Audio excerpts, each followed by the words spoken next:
William Wilberforce, 1759 to 1833, was one of the most significant figures in British history, best known for his leadership in the movement to abolish the transatlantic slave trade and slavery in the British Empire. His life was characterized by a deep commitment to social reform and a profound sense of religious conviction that guided his efforts. From his early years to his death, Wilberforce's journey was marked by personal struggles, political challenges, and a relentless pursuit of justice. William Wilberforce was born on August 24, 1759, in Kingston upon Hull, a bustling port city in Yorkshire, England. He was the only son of Robert Wilberforce, a wealthy merchant, and his wife, Elizabeth Bird. As a child, William was known for his lively and affable nature, traits that would later endear him to his contemporaries. At the age of 9, Wilberforce's life took a dramatic turn when his father died. His mother sent him to live with relatives in Wimbledon, near London, where he attended a small private school. It was here that young William was exposed to the teachings of John Newton, a former slave trader turned Anglican clergyman, who would later become a key influence in his life. After a few years in London, Wilberforce returned to Hull to attend Hull Grammar School. His education continued at St. John's College, Cambridge, where he formed a close friendship with future Prime Minister William Pitt the Younger. Despite his academic pursuits, Wilberforce was more drawn to the social scene, indulging in the luxuries of college life. However, this period also planted the seeds for his future political career. In 1780, at the age of 21, Wilberforce was elected as the Member of Parliament, MP, for Kingston upon Hull. His natural eloquence and charisma quickly earned him a reputation as a promising young politician. His early years in Parliament were characterized by a focus on local issues, but his ambitions soon broadened. During this time, Wilberforce underwent a profound spiritual conversion, which he referred to as his Great Change. Influenced by his renewed Christian faith, he began to see his role in Parliament as a divine calling to address moral and social issues.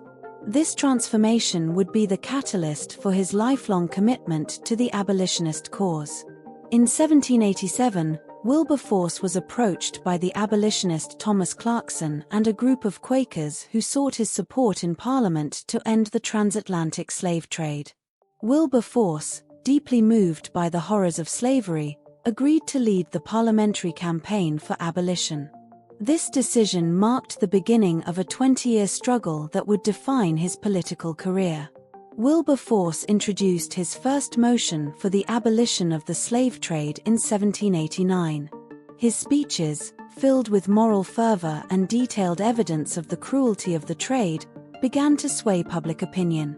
However, the entrenched interests of the slave-owning class and the economic dependence on slavery in the British colonies made the fight incredibly difficult.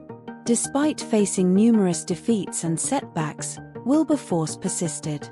His efforts were supported by a growing abolitionist movement across Britain, including campaigns that mobilized public opinion through petitions, pamphlets, and boycotts of goods produced by slave labor.